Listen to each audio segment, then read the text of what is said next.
We know from our experience in Scandinavia and other parts of the world that these materials are a real health hazard, although they're not dramatically obvious, but they're long-term health hazards. And Canada is especially vulnerable because it is near the site of this blast, and it's in the part of the world which has the highest concentration of fallout, this northern hemisphere.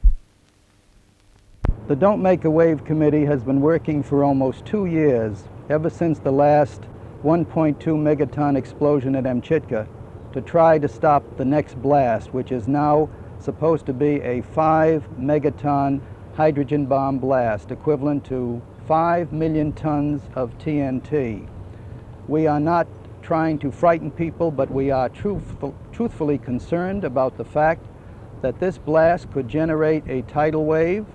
it could generate earth shocks, and it, above all, could release radiation massively into the air and into the water, which will threaten the people in BC, it will threaten Canada, and indeed it threatens all mankind.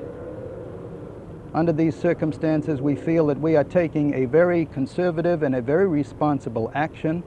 in trying to protect our environment, to protect our health and our lives, and indeed our very survival.